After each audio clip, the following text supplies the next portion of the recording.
Ladies and gentlemen, we are back with the predictions videos for the Super League 2025 season. I'm looking forward to this one. I've been waiting, got all the season previews out of the way, and I'm ready to get stuck into these. All I'll say is, Salford, let's have a good year this year, okay? Let's put 2024 in the past, where it belongs. And let's be friends, have a good year, stop messing up my percentages, okay? Now that's out of the way, let's crack on with the first game of this week. Kicking things off, we have the Wigan Warriors taking on the Leigh Leopards. A few notes for Wigan first. They do have a much bigger forward pack, in my opinion, and I think they could really dominate in that area, whether it be through Luke Thompson, Tyler Dupree, Patrick Mago, Havard, Byrne, whoever.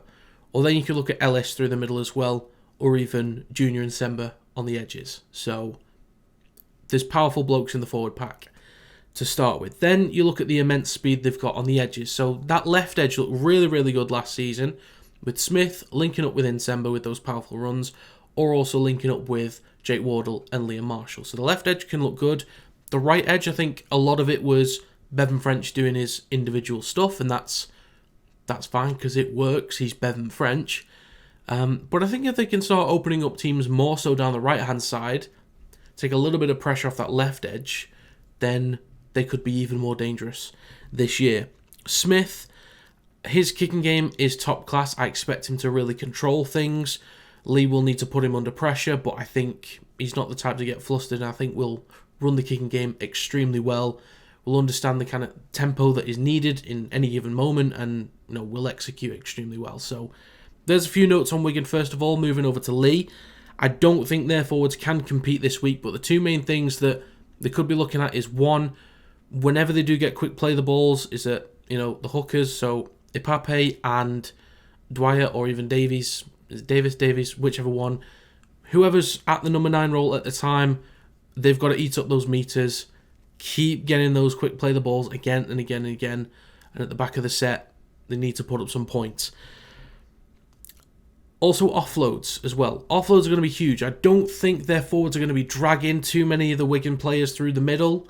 I think they'll be stopped pretty quickly. But if they can get offloads, create second phases, players like Lamb, even O'Brien, and especially Armstrong can feed off the back of that and start eating up those meters on the edges. So a few notes there for the forwards. So I'm thinking, because they might not be able to win that battle through the middle, there's the possibility that when they're in sort of the middle third or even in the red zone, they're going to look to Tessie Niu to really use his power and his strength to just take those direct lines towards the try line and barge some people over. He's got the strength to do it. He's stocky. He's got some speed to him as well. I think with his experience in the NRL, that's going to be huge. But I think they're going to look to him for a lot of power on the edges where they might lack through the middle. And the final thing is they just need to get the basics right. I think because they are the underdogs, they will be on the back foot. The basics have got to be right. And they've got to be patient with that as well. So kicking well, chasing well, slowing down the ruck, not letting Wigan get easy meters through the middle, and just making sure the defensive line is nice and straight. They're not leaving easy gaps, someone jumping the gun a bit too early, or, players not staying in line. They've got to communicate and be a unit defensively. And again, just be patient with it. Get the basics right, let Wigan make the mistakes, but be patient. Overall, Wigan, on paper right now, obviously we'll have to see as we go throughout all the games what teams actually look like this year. But just on paper, with what Wigan have done, what they can do, and I think what Leigh would be able to do in response to that won't really be enough this week. But again, as always, we'll have to see. So I'm going to go with Wigan Warriors 30, Leigh Leopards 12. Next up, we have Hull Kingston Rovers taking on the Castleford Tigers. Start with a few notes about Hull Kingston Rovers. Cas do have some pacey options, so line speed is important from Hull KR to disrupt whatever attacking structures that Cas want to put out there. Need to jam into Milnes as quickly as possible. Same with Hoy, because he's going to be looking to attack that left edge especially. And getting into Dejan Assi as well, not giving him time to really run or get settled into a proper Super League game. So put him under pressure, you take one of their assets out of the game at least, and possibly Tex Hoy as well. I think the forwards will be well matched. I lean slightly towards KR in this one, but I think it could take a bit of time for maybe Jez Litton to get into the game. I think Cass will put up a good fight in the middles early on. Litton can create a lot of opportunities by himself. He's a smart player, he's a quick player as well. So if there are any lapses defensively early on, he could feed off those. But I think if Cass are resilient enough through the middle, it might take Litton a bit of time, so they do need to be patient there. But as the game goes on, with the strength that KR can bring on, I think as they start rotating, that will bring him into the game a little bit more. So we'll see how that goes as the game goes on. And one thing that Hull KR did exceptionally well last season is break teams down through the middle. Not with the forwards necessarily, but with the spine. The way that, they made teams worry about the edges, and teams would shift across, and there's a gap for Mikey Lewis just to kind of undercut that and find a gap just inside of the halfback or the second rower and get some line breaks through the middle. And then you've got Niall Levels in support, or Jez Litton on some occasions as well. So Cass, going on to them in response, they have had a really rough pre-season. It's been difficult, and obviously Challenge Cup as well has come to an end. But they've got to learn from the mistakes they've made and move on. Got to learn and move on. Simple as that. Now, I think they've got to match KR's energy. KR will be coming out real quick. On offense and defense, Cass need to match it pretty much immediately and for 80 minutes if they want to stay in this game.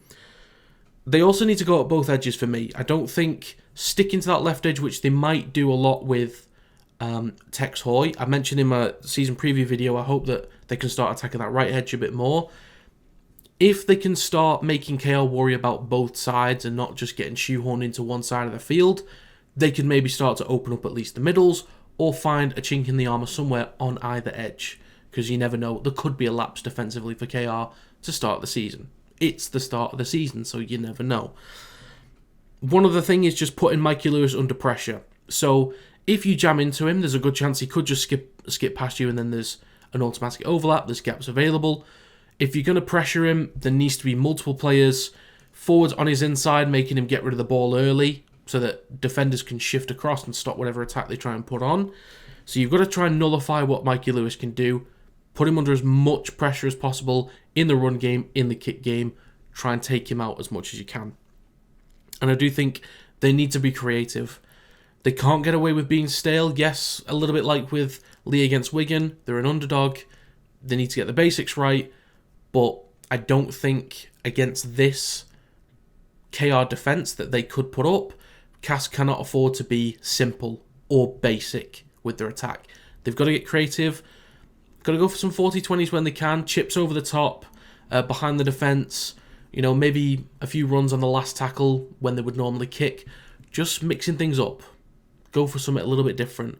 But overall, KR, stronger on paper. Cass have had a poor pre-season. It's not looking good at the moment. I think this could get ugly. But I'm going to go with Hull Kingston Rovers 34, Castleford Tigers 10. Next up, we have the Catalans Dragons taking on Hull FC, starting with a few notes about Catalans. The forwards have the edge for me in this round. I do think one thing that Kiri will do, because he'll be exciting to see, I think he will attack one of the edges constantly. I don't think there's going to be too much focus about, trying to spread the ball. He will certainly have a go, but I think what he's going to try and do is target one player and put them under pressure. I think that player is going to be Barron. Assuming he's going to be playing for Hull FC, I think Barron's going to be the target as the least experienced player between the back three that's going to be back there. Do you go at the experienced Rapiner?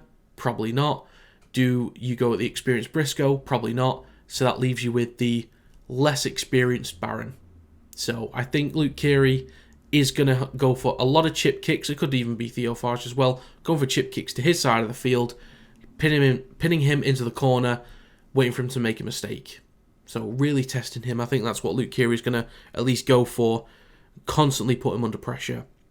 I think they must maintain focus, energy and effort during like the middle portion of the game, because I think they lost a lot of that, lost a bit of focus against some teams, Castleford, Hull FC as well last season, and they just got a little bit stale, took their eye off the ball, just allowed teams to creep back in, had some dodgy performances. I think their energy was pretty low. Fitness-wise, they look fine, but it's just overall energy during the game, the willingness to have a go was just down. I think they need to maintain that energy because they can't afford to do that against this Hull FC team.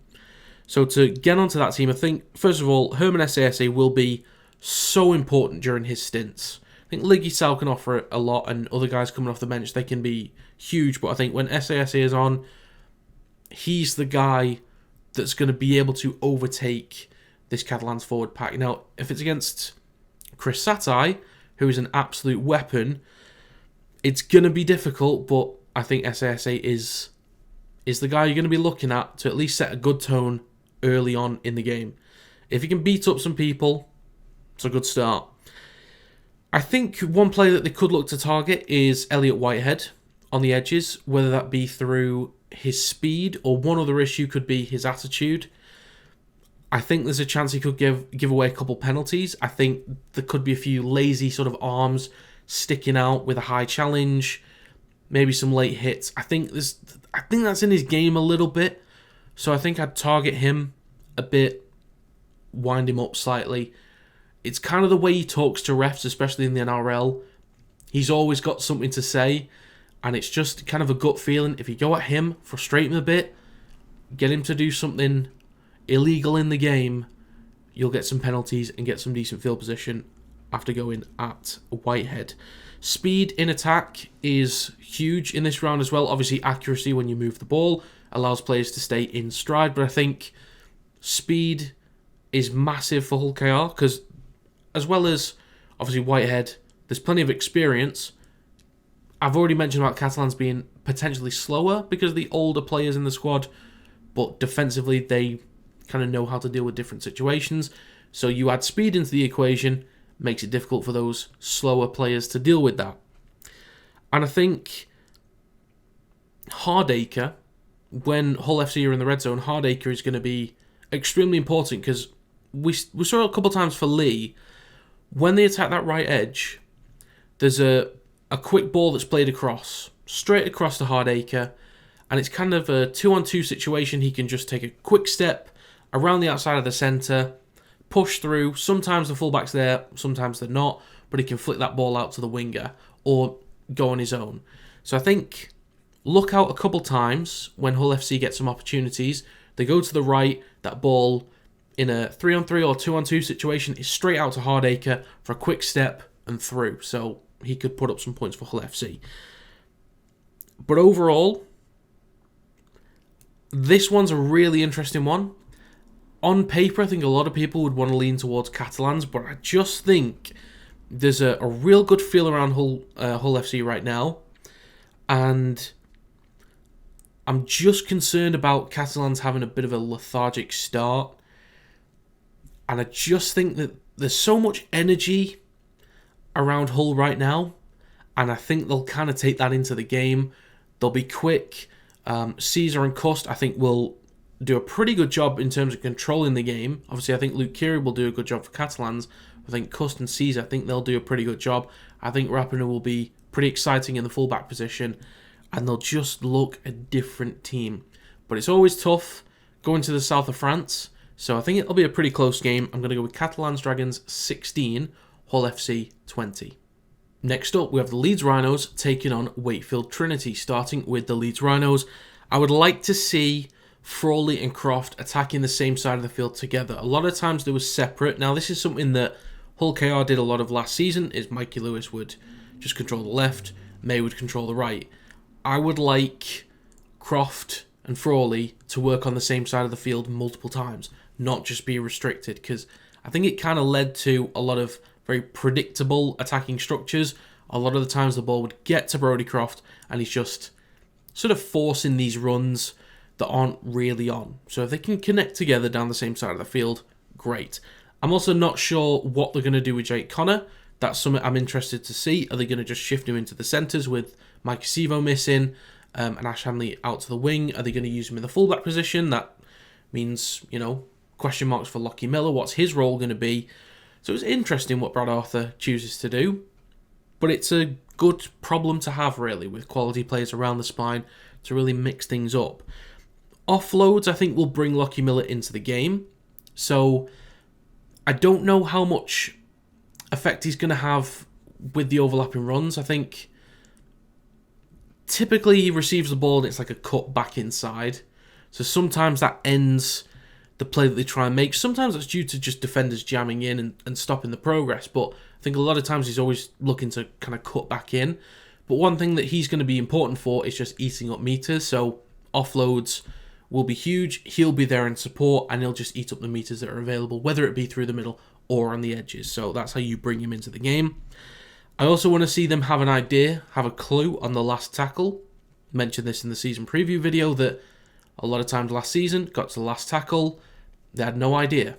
The panicking had no clue.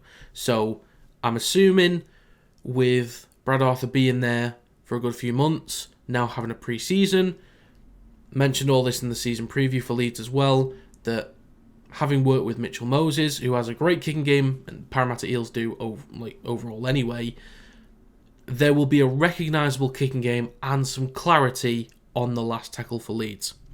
And fitness must also be better. I think they've been worked extremely hard in the off-season from what I can tell, and I just want to see that all the fundamentals executed better. The kick game, the kick chase, all the basics just executed much better. Because I think it was a little bit too sloppy early on and throughout the season. Just want a cleaner performance from Leeds. On to Wakefield. We will have to see what they can produce in Super League, so there is a big question mark there, but speed is important. If they can match Leeds through the middle, great, but speed is going to be huge. I think, if they've got some attacking structures that can open up the defence, great, but I don't think it's going to be that easy, and I think they are going to need a real injection of speed in order to break open this defensive line of the Leeds Rhinos. So Jowett is going to be huge with deep runs out the back. If he's got a quick acceleration, if you get a bit of an overlap on one of the edges, ball gets to him, he sees a gap, he attacks it, there's some opportunities there with Jowett. So we'll see how he gets on. I think also through the middle, contact is important. Pressure, slowing down the ruck, that's the most important thing for me for Wakefield is the first contact needs to be strong. You cannot let them push you through the middle. Can't let them get quick play of the balls. You've got to put pressure on the kickers as quickly as possible. You've got to slow down the ruck. You've got to slow things down. Now, if Wakefield are already quick enough, great. But I'm just expecting them to be on the back foot a little bit and maybe just growing into the game as it goes on. Maybe second half they might be behind, make some adjustments, and then come out a little bit quicker. But if they can slow the game down to start with, that'll be huge for them for the 80 minutes. And of course, the basics, just getting the basics right. Again, with underdogs, get the basics right. Overall then, for a score, I do think Leeds, they have a stronger squad right now. Will be coached a lot better, will be a lot fitter going into this season, and can be a lot more creative. But I do think Wakefield could throw up some surprises in this game, and could be an interesting one. Leeds, they do have some defensive lapses in there, so I think there are points available for Wakefield. So I'm going to go with Leeds Rhinos 26, Wakefield Trinity 14. Next up, we have St Helens taking on the Salford Red Devils, starting with Saints. They have a big forward pack, and I do expect a lot of quick play the balls for Darryl Clark to feed off the back of. Now, one player that I'm really excited to see is Tristan Saylor. Now, I think one thing I would like Saints to do a little bit, to not restrict Tristan Saylor, because he's got a lot of speed. I want them to use him a little bit like Reece Walsh do with the Broncos, and of course Tristan Saylor, having come over from the Broncos, will be familiar with what Reece Walsh does. So sometimes I would like to see Jack Wells be in the 6 role. Sometimes, not all the time, but just a little bit here and there. There was times where he had that responsibility for England against Samoa. Would be in a little bit of a halfback position, and allow Tristan Saylor to make the deep sweeping runs out the back, a little bit like with what I was saying with Jowett, to kind of find the gaps or penetrate the gaps in the edges. So mix things around with the spine a bit. Lomax can take control of the kicking game, that's fine. Maybe Saylor and Wellesby can take control of the short-range kicking game. But I just want to see Saints really having to go with those deep sweeping runs from Tristan Saylor, using his speed. Let him use his speed, and I want to see it. And one other thing is, I think they need better scramble defence this season. I've already talked about, in the season preview with Saints, their scramble defence historically has been great. You find a gap down the edge and all of a sudden they've recovered. I think they lost a bit of that last season. Obviously they had to deal with a lot of injuries, but I just think there was a lack of intent defensively at times. If they can get that energy back, that scramble defence back, it could be difficult for Salford to really get yards in this one. But moving on to Salford, I do expect Mark Sneyd to lead the way with the kicking game. I think he'll control the tempo as needed. Did a great job last season. He was fantastic in that area, as per usual. I expect him to kind of lead the way again. Maybe a couple of 40-20s in there, but knowing, what's needed and when. I do think Salford know how to frustrate teams, because there's plenty of times last season they had that really quick defensive line speed. Teams didn't really know how to deal with it. As soon as the hooker touched the ball and it was off to the prop, Salford's there. They're already shutting you down. They had such great intent with their defensive line speed. They've got to keep that up, really shut Saints down as early as possible. And one thing I want to see with Salford more of is them shifting the ball early. It could be second tackle, on their own 30-metre line, wherever, shifting the ball early. A lot of that was down the right edge mostly with Nenny McDonald, but I want to see it more this season because they can catch a lot of teams out that way. And that could be something that they lean into as part of their identity this year. So obviously, great kicking game. Hoping that Jaden Nikarima can feed off the back of that with a great short-range kicking game as well. And his runs, he could be vital to Salford this season. But I want to see them spread the ball early. And I think Saints were kind of prone to being caught out by, early spreads of the ball. And could be at the start of this season as well. So hopefully Salford does a little bit of that. Now, this game is a tough one for me. It's a tough one for me because it's a Salford game, mainly. And wasn't a great 2024 season. Now, I think this will be potentially a 1-point game. And when it comes to 1-point games,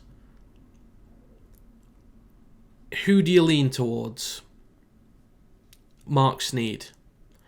I think this could be like a 10-all, 12-all at half-time. Mark Sneyd comes up with 1 point going into the changing rooms. And then it just sort of continues again going into the second half. I really think this could be a 1-point game, and I'm going to lean towards Salford. So I'm going to go with St Helens 22, Salford Red Devils 23. Finally, for this week, we have the Huddersfield Giants taking on the Warrington Wolves, starting with the Huddersfield Giants.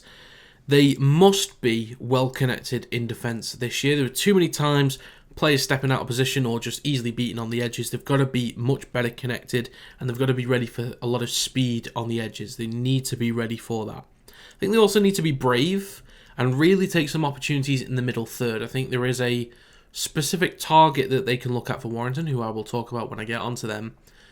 There's a target that they can go to,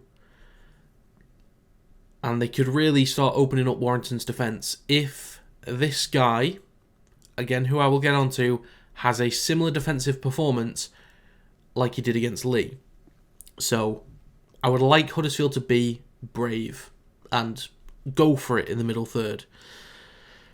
Now, Lollahea and Clune, I think they will hopefully have a much better season. They'll be a little bit more creative. I've already talked about Lollahea with his time away with Tonga last season for the Pacific Championships, having that break, putting in some good performances for Tonga. They had a really good campaign. And Lollahea was, was a real helpful part of that. So hopefully he's rejuvenated with his runs, short range kicking game. He, when he's up for it, the energy that he provides and the intent that he's got, it really does lift Huddersfield, but just need to see it more. So I'm looking at Lollahea to be a potential game changer. We'll see how he gets on.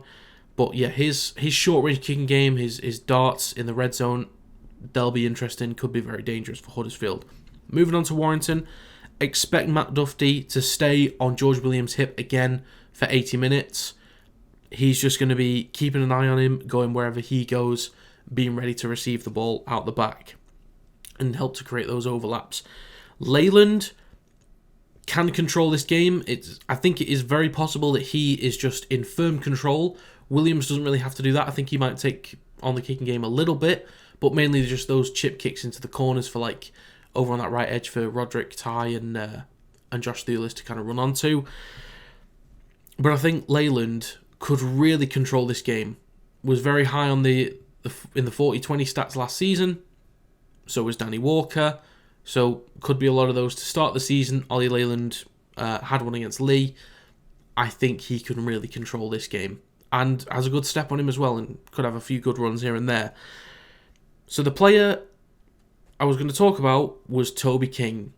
Unfortunately, the worst player at his own testimonial, was a defensive liability, was caught out plenty of times through either just poor tackling or just beaten by raw speed. So there's a bit of concerns there. And that's a question mark. Hopefully he's learned from those mistakes, or he's now maybe fitter, maybe not at full fitness then, compared to the likes of, say, Hanley over on that right edge. I believe it was Hanley that he was against. But hopefully King is a lot more defensively solid, because he had a great start to the season last year, defensively. So hopefully it happens again. The forwards, I think, do lean a little bit more towards Warrington. Obviously, Burgess is going to be massive when he comes on. I think there's a couple times Warrington do struggle to stop the real big guys, whether it be Satai, SASA, Mago, Lasoni. Sometimes they struggle to slow down the progress through the middle. Burgess could be a real issue. We'll see how he gets on.